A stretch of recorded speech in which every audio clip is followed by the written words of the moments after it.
Good afternoon, y'all. Thanks for hanging with me till 5:30. Much appreciation, and thank you, Dr. Newman. It's an honor to be here. I'm going to talk today about a 2-year study I've been participating in down at Clemson University. We examined 2 forage species, legume or grass, with or without corn supplementation, to see how these different treatments impacted animal performance and meat quality of forage-finished beef. So, brief introduction. Though forage finishing beef remains a niche market in the U.S., it is one that continues to grow each year in terms of consumer demand and producer interest. This is in part due to perceived environmental benefits generally associated with low input systems, but also some of the recent work by Pelletier, who demonstrated higher levels of carbon sequestration in forage finished operations when compared to feedlot finished operations, as well as decreased levels of eutrophication agents in the soil of forage finished operations when compared to feedlot finished operations. There are also some human health benefits associated with forage finished beef when compared to feedlot finished beef. These are generally going to be a leaner product, less fat, a healthier omega-6, omega-3 fatty acid ratio, higher levels of the anti-carcinogenic conjugated linoleic acid, as well as some studies will show higher levels of fat-soluble vitamins and B vitamins. Some recent studies will demonstrate that legumes, when they're incorporated into a pasture finish mix, will improve animal performance. And the work of Roberts et al. Down at Auburn demonstrated a linear increase in animal performance as corn supplementation rate increased. There's also been some work showing that when you supplement steers, you can increase your stocking rate. In general, forage species, there's very little research on how forage species alone impacts animal performance and meat quality. And though there is some research on how corn supplementation impacts animal performance, there's very little about how these different rates of supplementation impact meat quality from a human health perspective. So the objective of this study was to analyze the effect of 2 forage chains, legume or grass, with or without a 0.75% body weight daily corn supplementation on animal performance and meat quality. All of the research was conducted at Clemson University on the Beef Cattle Research Farm in Clemson, South Carolina. It was a 2-year study. Each year we had 16 steers with an initial body weight of about 440 kilos. So over the 2 years we had a combined of 32 steers separated into 4 different treatments. 8 steers per treatment, The 4 treatments consisted of legumes with no supplementation, legume with corn supplementation, grass with no supplementation, and grass with corn supplementation. Again, the rate of supplementation was 0.75% of body weight plus 150 milligrams of monensin per head per day. It was approximately a 105-day finishing period on either the legume or grass forage chain. Our legume forage chain consisted of Alpha Graze 600 Roundup Ready alfalfa, and that was followed by Eagle Seed Company's Large Lad forage soybean. Whereas the grass group consisted of Max Q Tall Fescue, followed by Pro-Max's brown midrib Sudan grass. We used Kalen gates out of from Kalen Incorporated in Northwood, New Hampshire, to separate steer into their supplementation. And as you can see here, we have our supplemented steers grazing with our unsupplemented steers. And each steer had their own individual bunker. This enabled us to feed each steer based on their own body weight, which is important in considering steer the experimental unit. We were also able to graze supplemented and unsupplemented steers in the same paddock to help prevent confounding variables associated with paddock. So steers were rotated every 14 days and maintained at a stocking rate of 1 head per hectare, very light, and diet samples were collected each time the steers were moved. The samples were freeze-dried and ground in a Wiley mill, 2mm screen. Then we analyzed for NDF and ADF using the ANCOM system and did crude protein using internal combustion at the Clemson Ag Service Lab. They were grouped and analyzed by the 4 different steer weigh periods throughout the season.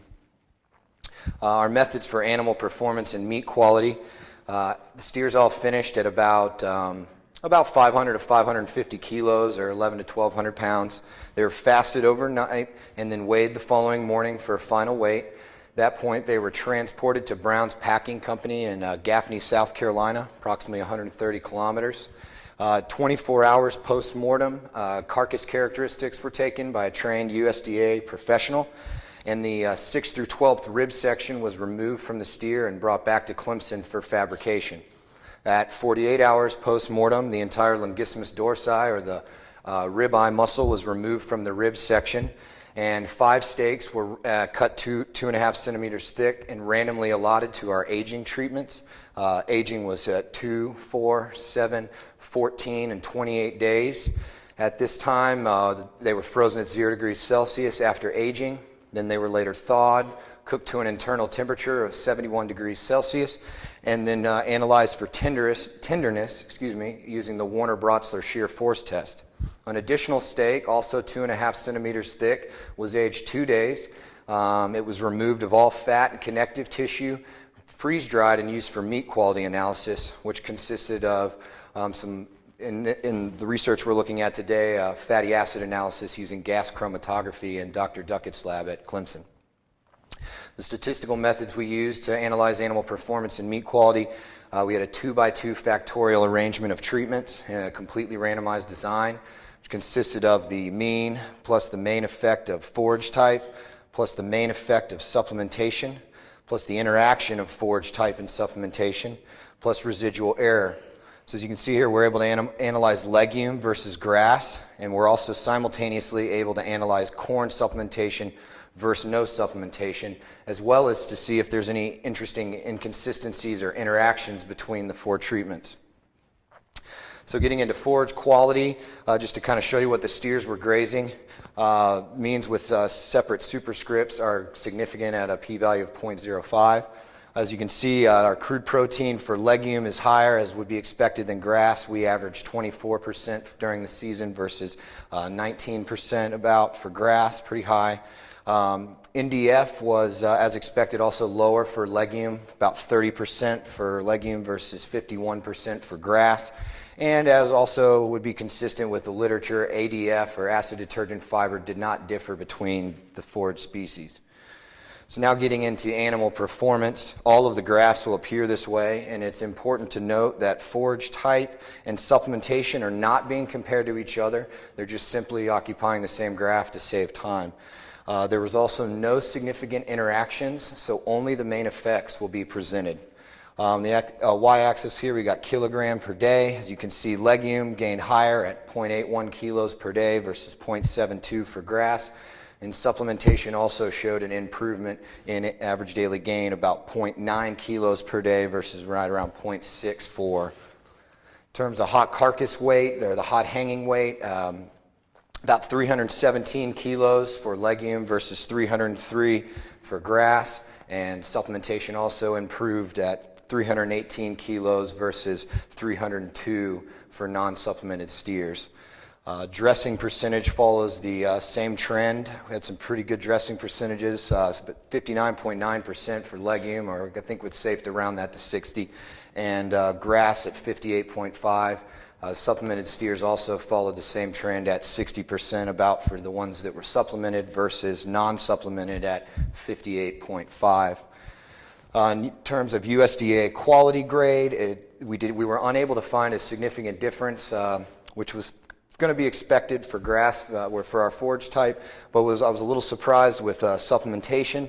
It's worth noting that USDA choice on this scale is at 5.0, and though there was no difference between supplemented and unsupplemented steers, it's worth noting that 69% of supplemented steers graded choice, whereas only 53% of unsupplemented steers graded choice in our study. In terms of tenderness, forage type, supplementation rate, and the forage by supplementation interaction were not found significant. There was a decent trend there for forage type. The only significant impact on tenderness was days aged. As you can see, we have force to shear the piece of meat, which is what we use for tenderness, and then on the x-axis we have days age from 2 up to 28. According to the work of Miller et al. Down at Texas Tech, a guaranteed tender, according to him, is right at 3 kilograms of shear force. So you'll notice that our steers reached guaranteed tender right, about 4 to 5 days of aging before being frozen. As in terms of the omega-6, omega-3 fatty acid ratio, an important indicator for human health, forage type showed no significant difference, whereas corn increased the fatty acid ratio 3.1 versus 2.4. It is worth noting that according to health professionals, the ideal ratio in your diet is 4 to 1 or less. So all of our treatments were within the healthy range. In terms of the anti-carcinogenic conjugated linoleic acid, the cis-9 trans-11 isomer, forage type had no significant difference, 0.58 grams per 100 gram versus about 0.53, but supplementation decreased CLA. This would be expected, though fairly similar, so more work needs to be done to see if this is actually biologically significant. So in conclusion, the steers that finished on legume compared to grass gained an extra 0.1 kilograms per day. Their final hot carcass weight was 14 kilograms higher and at a 1.5% higher dressing percentage. Overall, forage type showed very little impact on meat quality. In terms of supplementation, the supplemented steers, when compared to non-supplemented steers, they gain an extra 0.25 kilos per day, finished with a hot carcass weight that was 16 kilograms higher, and again, a 1.5% increase there in your dressing percentage to right about 60% in our study. Overall, the supplemented steers had a slightly higher omega-6, omega-3 fatty acid ratio, though still within the healthy range for human health, and about a 15% reduction in your cis-9 trans-11 CLA.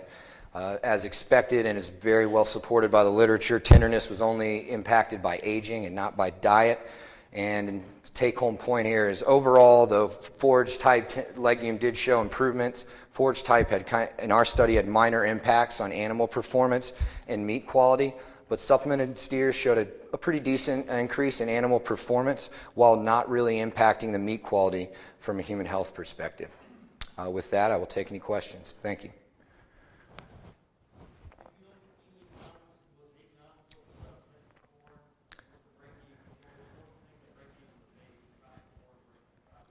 The question was, what are the economics? And I prepared as I knew that would be the first question. It cost us about $105 per steer, and we only got an extra $65 in profit if you take the on-the-hoof weight. I believe we did the numbers at $1.80 per pound.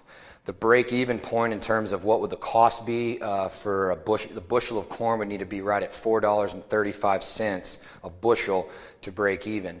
But there's also some, this is where it's going to be different depending on the producer and their situation. You have the possibility of increased stocking rates, so you can carry more animals. You also have the potential for alternative feeds or a different way of sourcing feeds that are not at $7, $8 a bushel like corn. There's also the potential for direct marketing or getting more than $1.80 a pound live weight. You know, direct marketing, there's certain ways that this may actually work out, so you really got to crunch the numbers yourself and look at your own operation and what's available to you for alternative feeds. Yes, sir. Relating to the range of omega-6 to omega-3 fatty acids that you reported in nutrition, can you compare that to the range of omega-6 to omega-3 that's been reported for grass-fed beef alone? Grass-fed beef alone, you'll see numbers from, I'd say right around 2 to 1 is my experience with the literature and what we've seen in Dr. Duckett's lab. I mean, sometimes they'll be up around 3 to 1, but for grass only or even forage only, a legume is going to be similar. In fact, legumes often have a slightly lower omega-6, omega-3 ratio because legumes tend to give rise to higher levels of C18-3, linoleic acid, linolenic, which is one of the main factors in coming up with the omega-6, omega-3 ratio. Anybody else?